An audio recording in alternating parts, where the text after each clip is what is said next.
Hey, welcome to your weekly corner Späti, live from Gay Liberator Street 69. It's me, Kieran. I'm here with Nick. Hi. Slava Gaze, I think is what he said at one point. I just showed Nick. Just describe. Just tell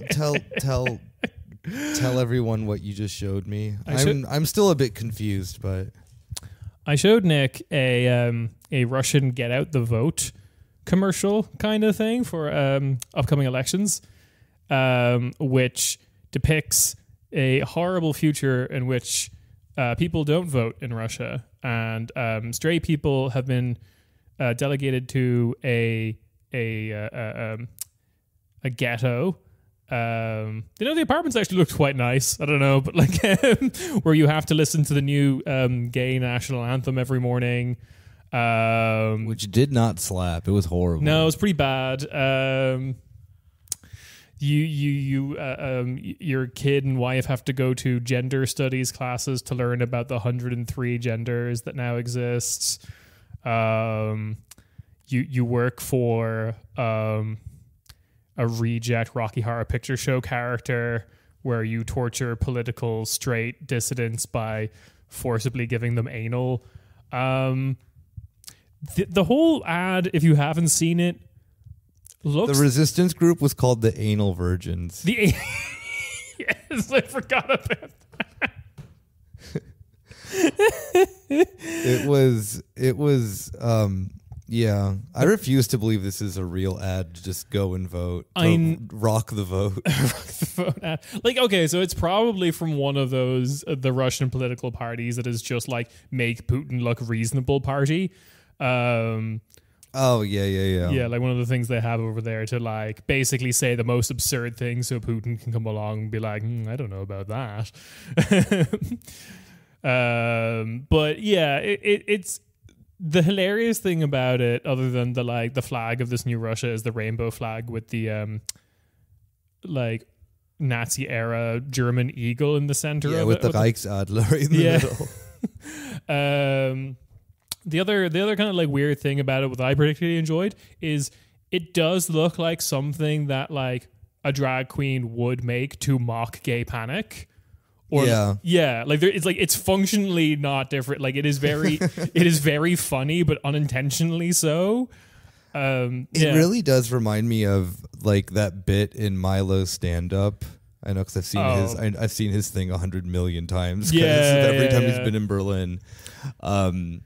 But where he talks about the sense that there is like Russia has like a legitimate fear of like, they'll talk about in the news, but like they'll be like the gay European Islamists or whatever. Yeah, the halal taste of cock and whatnot. Yeah, exactly. But turns out that bit seems a little bit. It's very real. Yeah, I've seen other clips before, and other like I think you probably were still on Twitter when that clip was circulating about the Russians who who emigrated to America, and then on the flight over, they like regret it because like they're on the flight to America and they're not allowed to eat meat, and like the guy has to like respect other people's pronouns, or he has to let the black guy go to the bathroom first.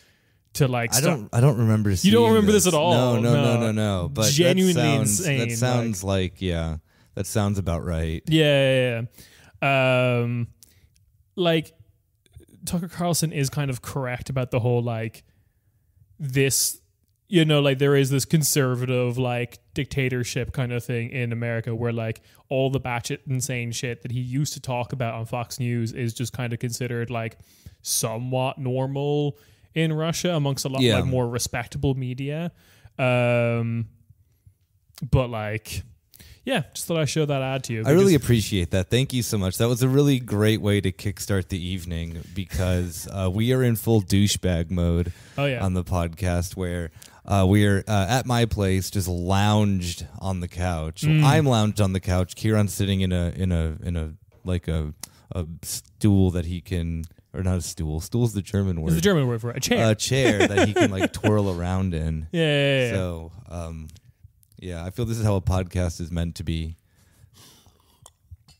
Oh my goodness. But there is other things. There is other things happening on this continent that we can or possibly should talk about. Go. Okay. I'm ready. This week, most French crime happened. Do tell, because you asked me if I've heard about the most French crime, and I did not this week. Okay. So today, or this week, a 54-year-old guy who works in a vineyard in Burgundy, one of the wine regions of France with some reputation, was caught stealing 4 bottles of expensive wine from his work. 4. Yeah, on security camera, right? They're pretty expensive, so obviously his employer followed up on it and stuff. And in the raid, the police discovered 7,000 bottles of wine that had been stolen from various employers over the period of 15 years.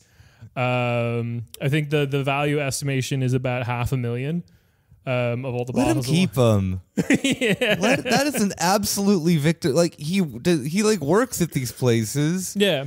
He's made the wine. Yeah. In some process of it. He did it. He's earned it. Let him take 4 bottles of wine home every night over the past 15 years. That rocks. What's his name? They haven't released his name. Damn it! I bet he has for the protection best, for those involved. I bet he has the best, just the most French name ever. Yeah. And I really hope that he does, because this is the most French crime, and he should be on a stamp. He should be. Yeah, exactly. He should be put on a stamp, and if they do put him if he has to go to trial, I think that he should just get immediate immunity from the French state. What court will convict me?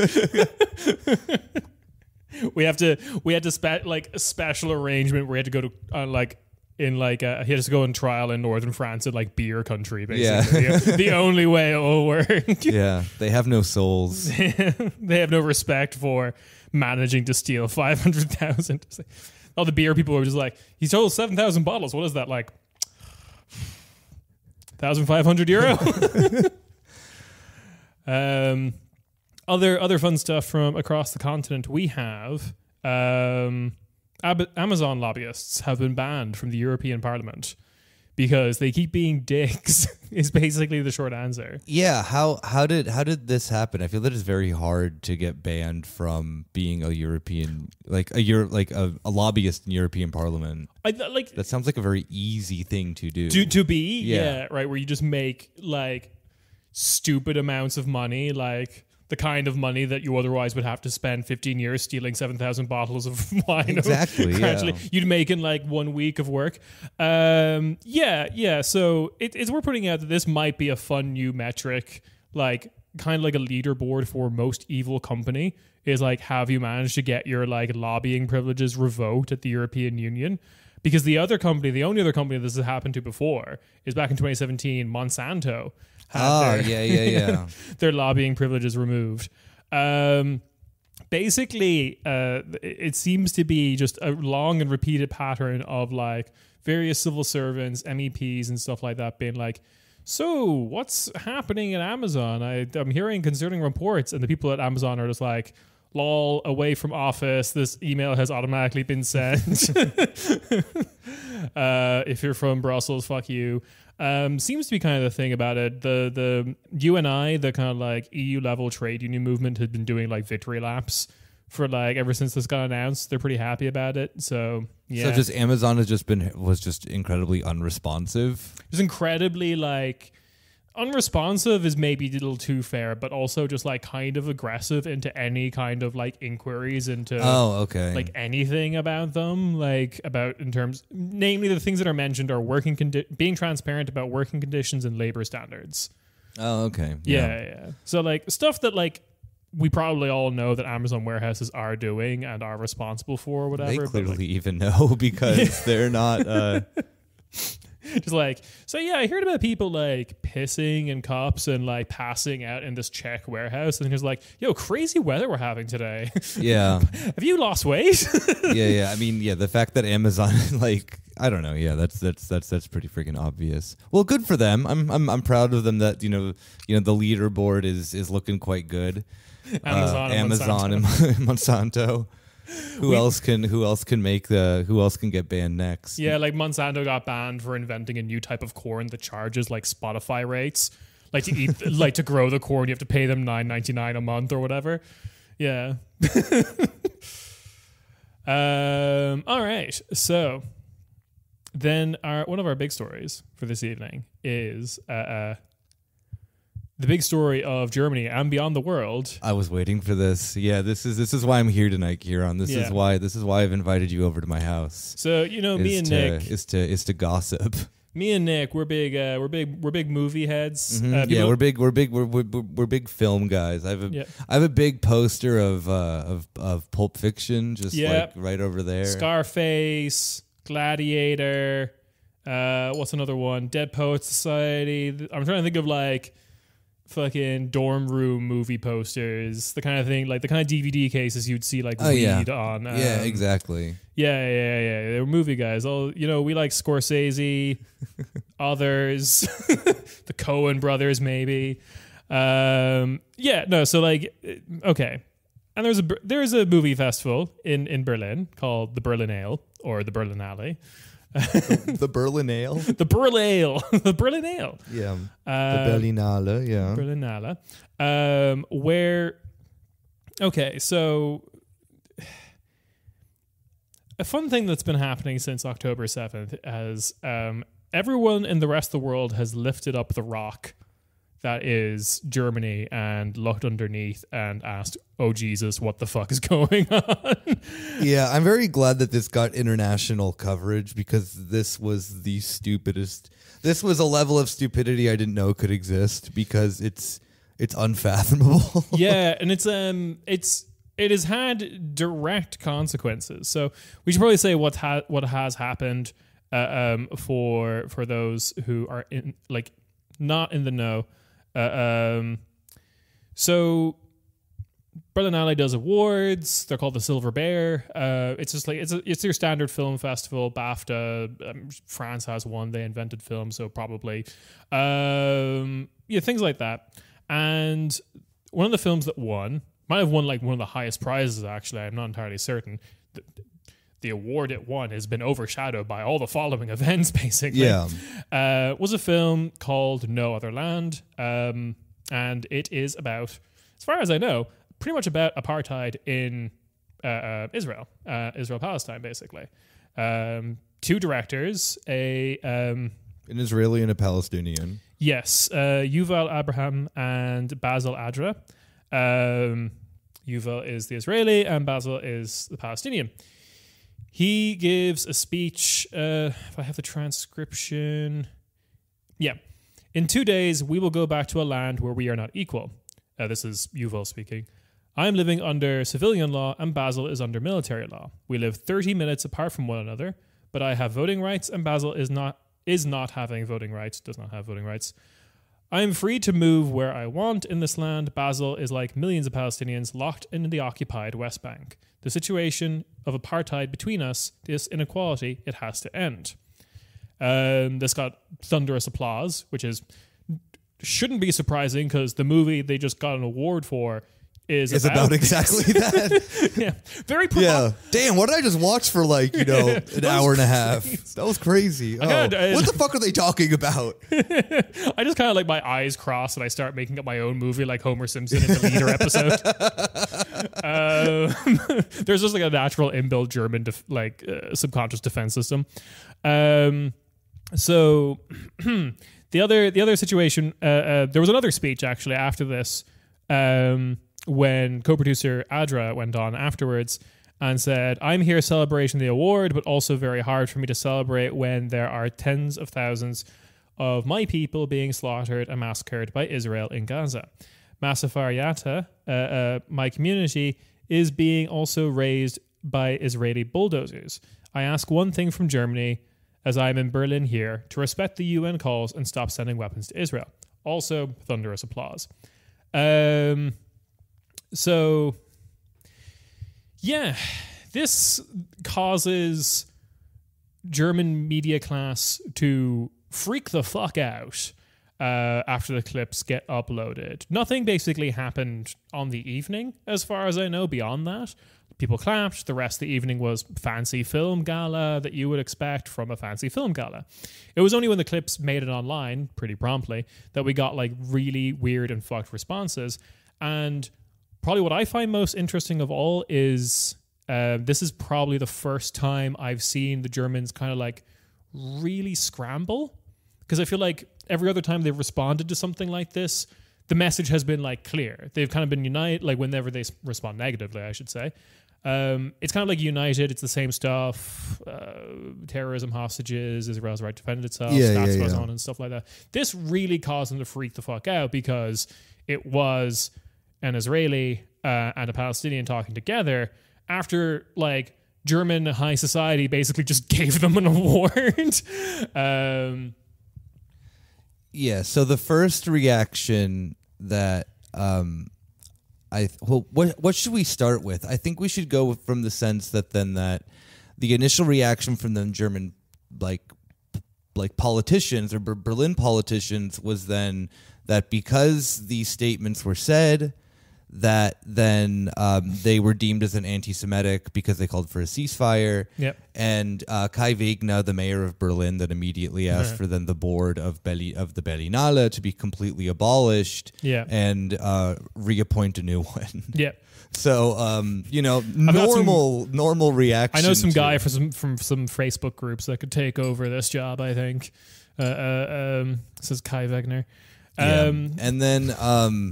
And then kind of just like your typical bullshit thing from just every, absolute loser within German media, of just the thing of like, oh, well, let's go find this actor that you've never heard of to then do an interview with like Zeit or ZDF or whatever to be like, oh, I think this is appalling because we need to support Israel more and blah, blah, blah, blah, blah. So we got the Kai Wegner response, which is particularly bad.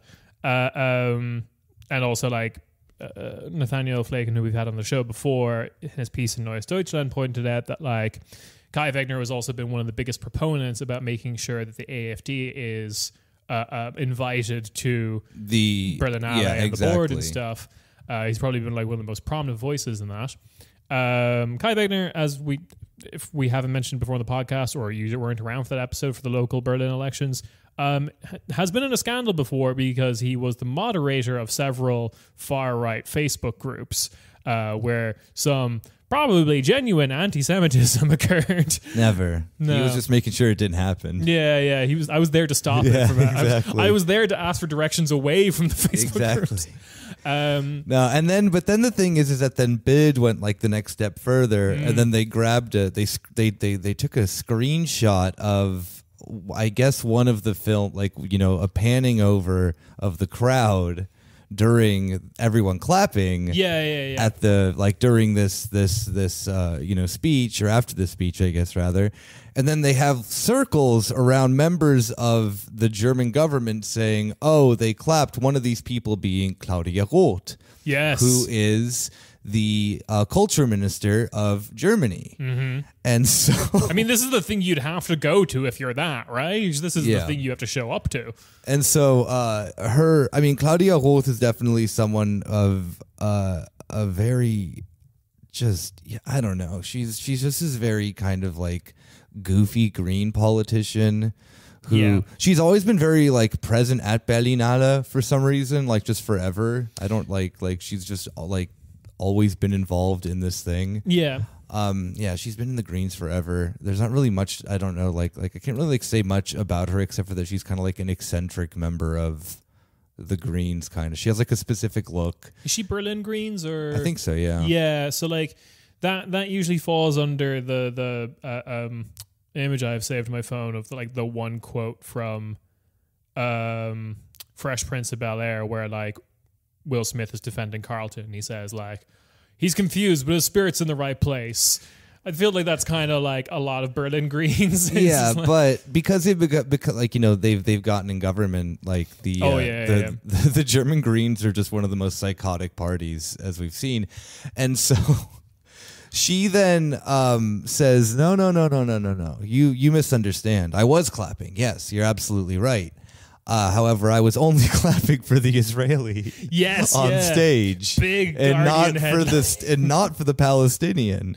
To the point that this statement is then also released officially by the Culture Ministry of Germany. Yeah. And also completely emphasizes the point that Yuval is making. Yeah. Like, we live under different prejudices and rights and stuff. And it's like, oh, I think I'll clap for one of these people and not the other.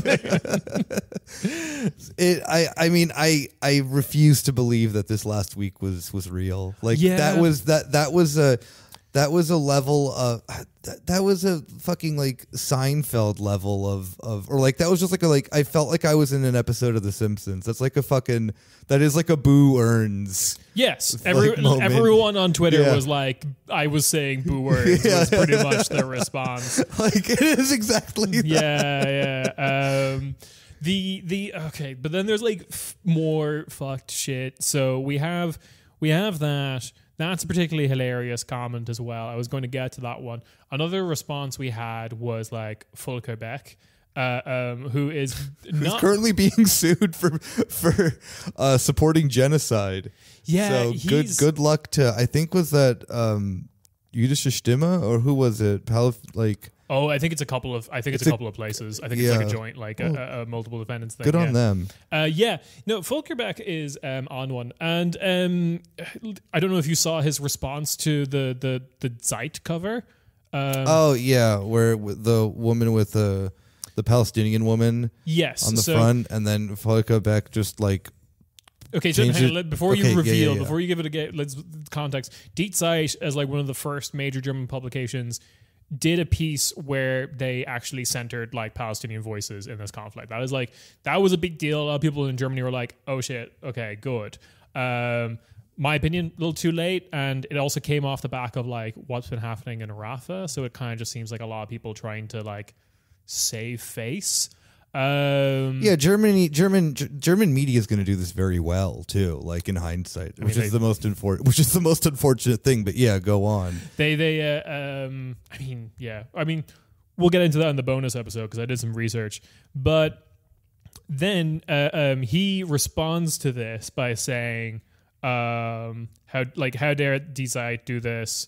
Would they have gotten away with this? Where he photoshops the Die Zeit magazine, but instead of the Palestinian woman, he puts in Hitler, and puts in a text about too many people are talking about the Holocaust, as kind of his version of what he sees as moral equivalency to that cover by Die Zeit. What a disgusting human being. Yeah. I fucking hate this man so much. He's such a piece of shit. So he responds to this and a handful of other smaller protests by artists at Berlinale, with he basically quote tweeted them calling them Islamists, which that might genuinely be libel, so that might be another lawsuit from there because Islamist actually means something. He basically did that to one other person who was on stage who was, I don't know who she is, I haven't had a chance to look it up, but Twitter, especially these kind of liberal, quasi-conservative, very anti-Palestinian voices, latched onto her in particular because she was wearing a midriff t-shirt while also wearing keffiyeh. What are the scarves called again? Keffiyeh. Okay, yeah. So he called her an Islamist, which is problematic. And then there was other people who were doing that whole very aggressive, weird death fantasy thing they do with particularly women and LGBT people who support Palestine, where they're oh, you wouldn't get away wearing that in Gaza, and it's clear all right, when this post was typed with a left hand kind of shit. I don't know if you've seen that, but that's really common for when anyone who is queer or a woman or Jewish even stands up for Palestinian rights. You get this segment of people online, including what am I talking about? It's a random guy. This was someone who's a credited bigwig, has a face on Die Welt columnist. I've forgotten his name. He looks like an unfair German stereotype.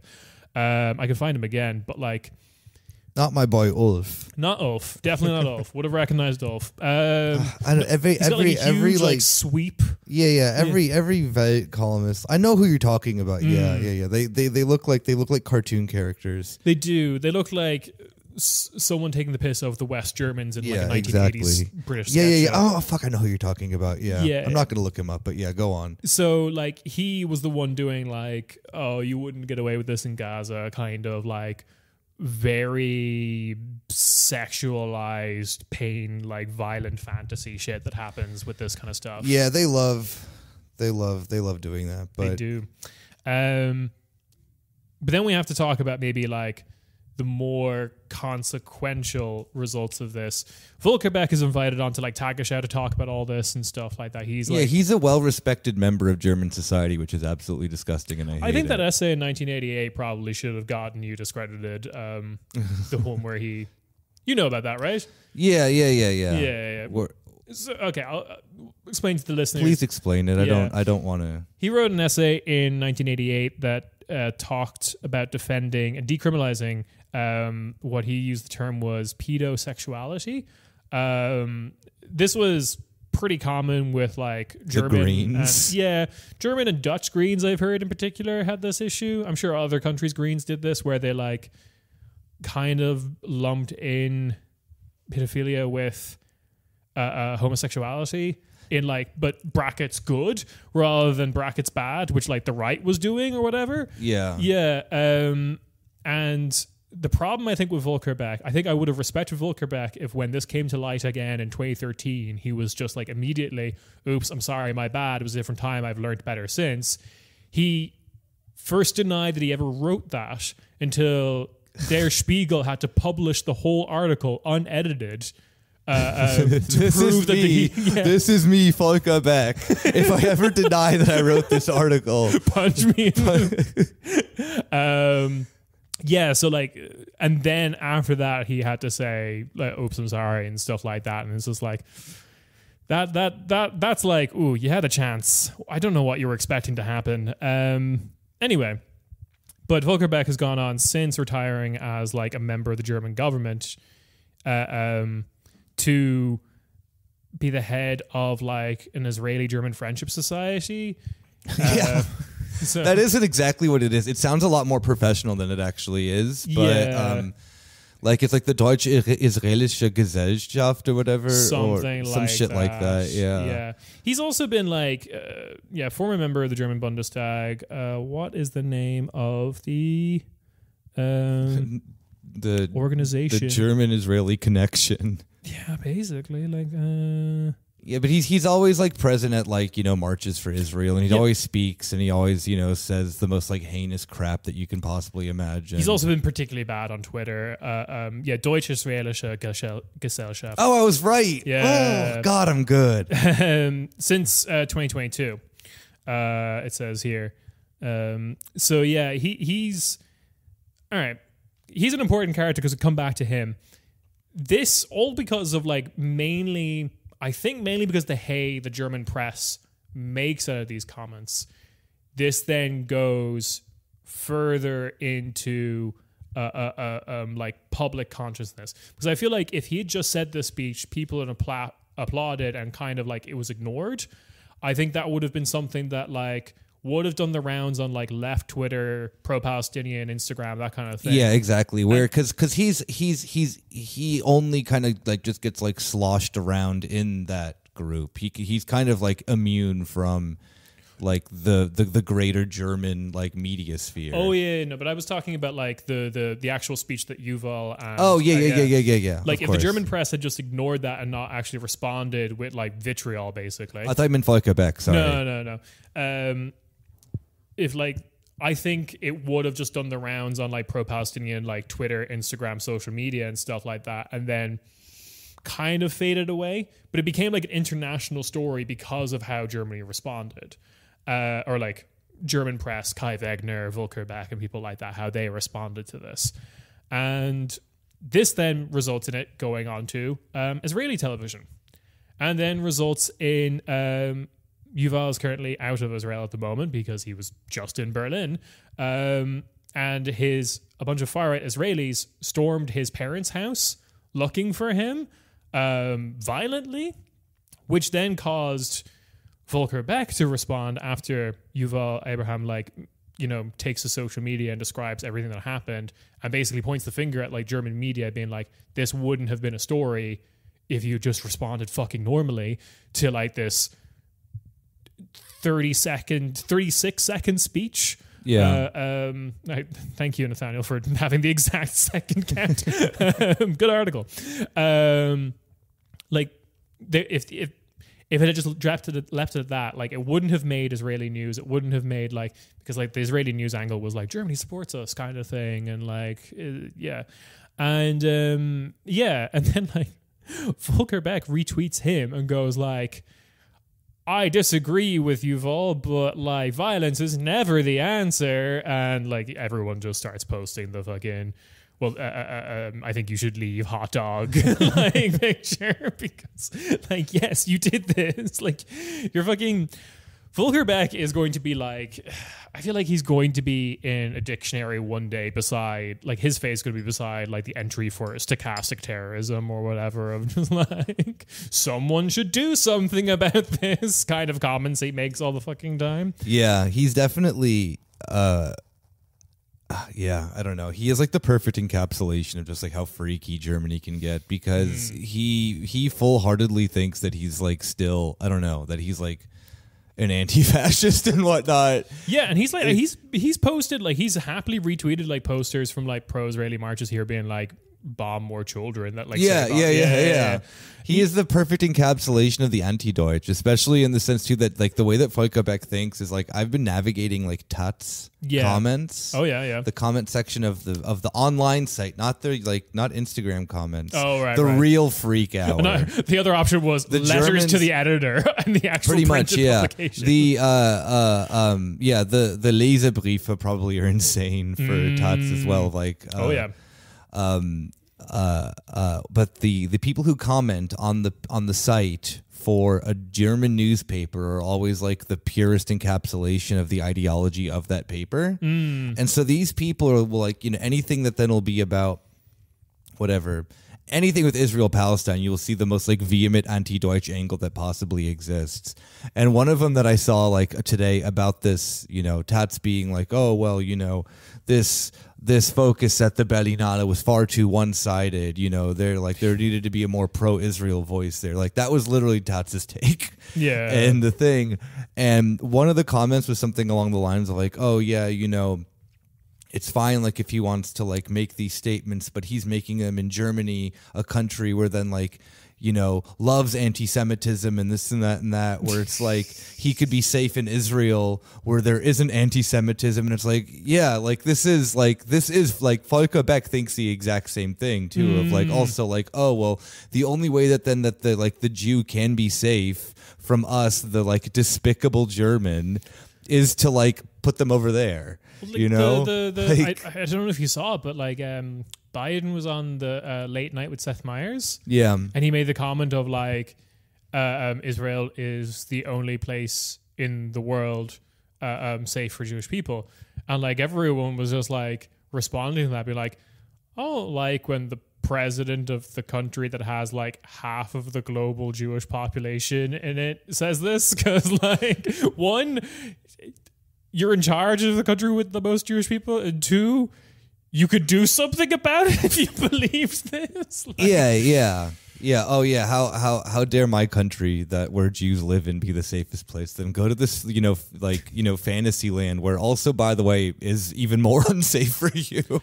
Yeah, it's such a weird it's a weird dynamic at the moment, but I hope that lawsuit against Volker Beck does something. Oh, I hope so too. I hope that at the very least he has to just like, you know, get rid of his Twitter account. That would get rid of court-ordered closure of his Twitter account. It does so much damage, and he would just be lost. Yeah, I wonder what he would end up on Blue Sky. He wouldn't be up. Like, he probably would get kicked off. Like, he's like just like not allowed to be on social media. Yeah, that would be wonderful for the Volker Beck Snapchat. Or just like a brief period after he gets banned from all social media, he just tries to vent on whenever he's allowed on to Tagesschau. So there's like 1 to 5 more Volker Beck appearances on Tagesschau before they're like, oh, we can't. Where it just starts starting when it just starts. He prints off the picture of like Hitler on the D side cover to show. I could have. He's like, I was gonna post this on my Twitter. Dear Mr. I'm too cool to write my fans. Oh my God, it's bad. All right. Should we wrap it up with one last little... All right.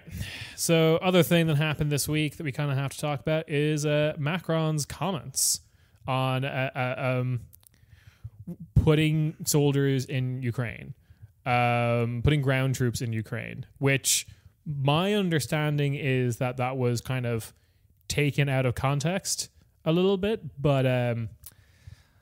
So first and foremost, yes, it was. He was talking about the possibility to put ground troops in Ukraine should not be completely ruled out. Yes. As an option. Which for the position that these, NATO members are in, whatever. That's they all feel that. I mean, we talked about it on the last bonus episode of kind of what's happening with the Atlanticist relationship, and it's kind of turned into Macron's time to fucking shine, because I found more evidence of this this week, which I'm very interested in kind of getting into, because it kind of seems like Macron's official position is that the EU or Western Europe or whatever needs to treat Ukraine like Taiwan, which is official position from America is strategic ambiguity, which is just enough posturing that if you invade Taiwan in this situation, we will defend it. And there's very little to say that would actually happen, but just loudly saying enough that you would do it does cause China to second think doing anything in Taiwan. Yeah. And Macron is kind of we could do that for Ukraine. If we all just kind of loudly say, as the European country with the nukes in it, we will put some French guys in there, some fucked up French Foreign Legion people into Ukraine. If we just say that loudly enough, it could deter Russia from going a little too ham. Well, this also comes to it the sense of, remember too, there have been allegations from the Russian state regarding foreign troops already in Ukraine. Oh, yeah. For the past, I think, year now. They've kind of this hasn't been it's not been a loud mantra or something like that. But was it British Special Forces? It was British Special Forces that then Russia reported were in Ukraine possibly. And then also the possibility of French Special Forces in March of last year. They reported. Put them somewhere. Yeah. They're not doing anything in France right now. No, they're still in, I think, they're in somewhere. I think they're in Burkina Faso or something that. I just imagine everyone in Mali just being leave, and they're just sitting down. Yeah, no, of course, because I had to go through then all list of then what are France's current military operations, and there's 3 of them currently right now. Yeah, fair enough. But so the thing is that then this also too kind of comes on the back as well of something that has been I don't want to say threat, but just a concern that Russia has brought up on multiple occasions of hey, there may be NATO troops in Ukraine operating, which then becomes, also first getting egg caught on your face for then really worsening a situation, Yeah, but that's the game, isn't it? Right? Because Russia is kind of doing this whole thing as well of you just have to do enough plausible deniability to then get yourself completely involved in it. Yeah, and I think that then it's how much legitimacy there are in those claims. I have absolutely no idea. No. But I think that in the sense too is that then the longer that this conflict goes on, I think that that's gonna. And especially in the sense of what then U.S. involvement ends up becoming, I think that then Macron is just showing a sense a kind of realpolitik sense in this, Yeah, because the big thing that's happening right now, because when Macron said this, Germany really was no, very aggressively no, Well, I think it goes back to the thing too of Mark Rutte saying pay for yourself. if NATO is no longer then like heavily controlled by the United States, where it's like dictating everyone's move, you know, kind of like as like a marionette to all these other foreign policies. Yeah. Like it's also in the sense of like, if you want to then fund Ukraine, do that. But then also too comes in the sense that then you do have like the sovereignty as well to get involved in the fucking conflict more if you want to, in your own just sheer stupidity. But yeah, like that's, I think, a question that then's going to like you rightly pointed out. This is Macron kind of finding himself as, finding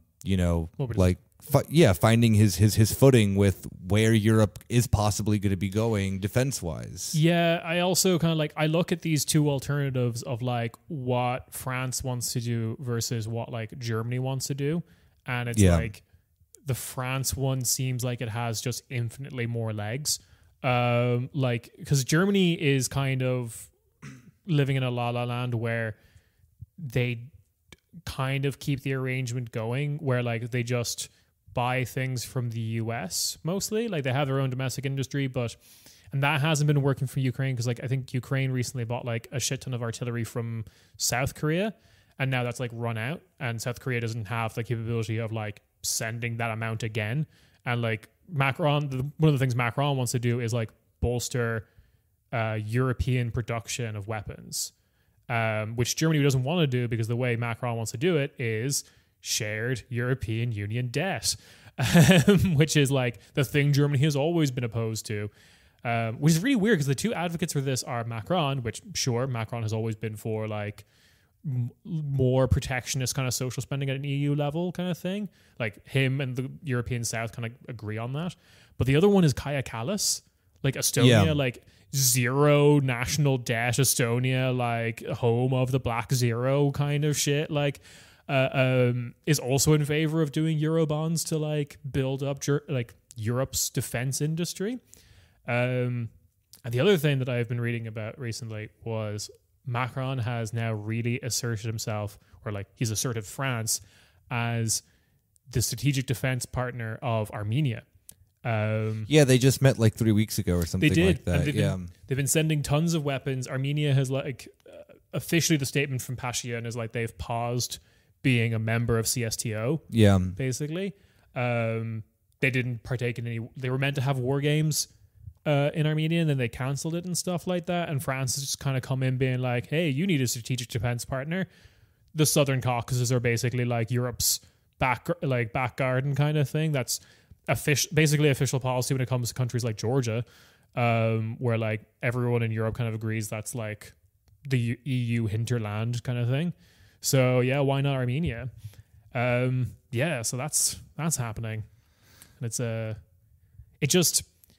after reading that article in the Financial Times about like how everyone hates Germany because basically too long didn't read, it's fucking Christian Lindner is being Christian Lindner and it's just like trying to make a version of Germany that spends on fucking nothing work. Yeah. And it's like, now is not the time. Yeah. And the thing that then is just, always like to keep in mind too, is that then Germany does have like, one of the industries that then actually has been doing quite well in Germany has been the defense industry as well. But it's like Rheinmetall is has the largest increase of investment in any defense contractor like in the world currently. It doesn't surprise me. So like I think it's just the fact as well too that Germany doesn't like getting into these contracts with France with like with Airbus, for example. Oh, yeah. Where then also, too, in the sense of what your country is allowed to do in terms of weapon shipments is determined by the other country's agreement to it. And I feel that then also Germany probably wants to still maintain, like, aside from just the spending thing, Germany still, like, although they are like a NATO member and whatnot, they're also very skeptical of everyone else. And they do enjoy their, like... Especially when everyone else is not doing what they would like them to do. They do like keeping their, like, sovereignty on a lot of, like, this type of decision-making. I wouldn't be surprised if that also had to do with, like, Germany's, like, unwillingness to cooperate with this. And I'm just but, they're just, like, it's more than just the stupid economic reason for it. Germany's not the most... I think that then also historically too, Germany has been a good economic partner of France, but France's, foreign policy goals in Germany are, quite antithetical at sometimes. Well, it's the which is a conversation we'll have to talk about a little bit more this year because it's an EU election year.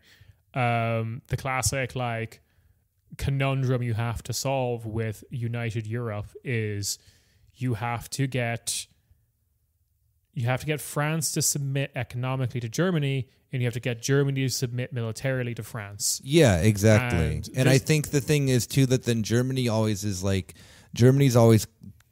France is more willing to also just kind of like go out and do the like military option like they always historically have. They've been historically involved. It's a strength of theirs. Yeah, exactly. And Germany always kind of tries to do this like have their cake and eat it too. Of like, oh no, we want to be like we don't want to be involved in your wars, but we're still gonna then fucking get involved like one way or the other. It's like with the Eurofighter thing recently. Yeah. They blocked that forever from Saudi Arabia. That contract France had approved long ago. Oh yeah. And Germany was like, oh well, now if it's good for Israel, then we'll finally do it. They have to then have a humanitarian reason behind it, even though it's just like the end goal is still the exact same: genocide. I think it's a very interesting thing of like this whole moment has proved with the whole like who submits to who and how kind of argument is. France has submitted to Germany economically for a long time, ever since reunification, more concretely since like the Euro crisis. I think that has been like the case where like Germany was riding high economically. Yeah. France is doing its own shit. Like it's still France is like required to have certain amount of like German imports and shit like that. Yeah, absolutely. But then like when Germany, I guess like most countries are. When Germany was basically asked to do the same, in the realm of military because of France, then we start seeing the very loud conversations of, should we have our own nukes? And you're like, oh, okay. So when France is allowed to do it, France is allowed to submit, but Germany can never. Yeah. We will build we will contact the Iranians to build our own fucking illegal nuclear power plant, nuclear arms capability. Or the Israelis. I mean, they remember Israel's nuclear program is still illegal. I feel like Israel would not want the fun thing about Israel in geopolitics is just the sheer kind of thanklessness. Yeah. They will rely on the Germans to help make their own nuclear weapons program, and then when Germany asks for help to do it, they'll just be like, "No, fuck off. What are you talking about? You invented Hitler. Fuck you." All right, with that, let's do a quick Eurovision update for Eurovision plug. All right. Yeah. Yeah. So is it happening? Is it going on? Like what's did they cancel it this year? Is it over? Who won? The live release of the Dutch song happened earlier today, and I actually did enjoy. I did watch the live unveiling YouTube premiere of it. It's all right. There's some gabber in it, which is good for the Netherlands. No, so very, very, very quickly, Eurovision tickets are in description. It's an event. Tickets, bar, everything will go to Medical Aid Palestine. You should come on down.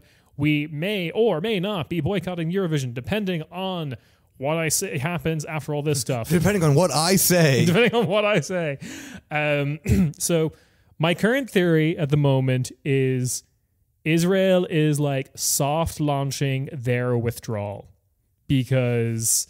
or they're quiet quitting. They're quiet quitting, yeah, absolutely. Or no, more loud quitting. Actually, the other metaphor I could do is they're doing the whole "you can't fire me, I quit" thing. Because Israel's national selection competition, which I believe is called Your Next Star or something like that, but in Hebrew, they picked Ada Golan. We talked about her, but they don't pick a artist and song together. They just pick an artist. It's more like a traditional kind of American Idol X Factor type situation. She'll sing original songs and covers, but then they make a song for whoever wins. And they submitted to the European Broadcasting Union 2 songs. Well, also the EBU requested to look at them. They submitted 2 songs, just the lyrics at this point. And before the European Broadcasting Union could respond to any of that, it was revealed in Israeli press that after they're we're checking these songs for political content, Israeli press then came out and said we will not change our songs We are submitting them as is, even if it means we can't participate. Which I have read as, we have submitted the most fucking political thing that we know will get rejected because someone at Cannes, the Israeli broadcaster, has realized attending Eurovision this year will be the biggest public display of Western Europe is not on our side, which would be a problem for them to like broadcast to like a bunch of people on public television back in Israel. Yeah, they're gonna like request like, okay, fine, we'll participate with no crowd. Yeah. The first song they submitted was called "Dancing Forever," and that has already been officially rejected. Or that one was like very much a clear reference to like the rave. Yes, thing. the festival. Yeah. Lots of like metaphors of people dancing and now they're angels and stuff like that. And then like, sorry, I should say that was like the two songs were submitted at the same time. That's the backup song. Yeah. So you're like, your fucking safety song has already been rejected. And the other song, we've heard rumors alleged in like Israeli press that it is called October Rain. We already talked about this last episode though, about October Rain. I don't think did we? I thought we did, yeah. I don't think so. I think we talked about it personally, but still. Anyway, so that's the other song which they haven't officially rejected. We're pointing out that usually by like the end of the second week of March, all songs have been released and there is a deadline. So I think either the EBU is going to reject the second song, which at that point, Israel would be allowed to submit as many other songs as they want. But Israel kind of seems to have said, we're not going to do that. And we're just going to like die on this hill.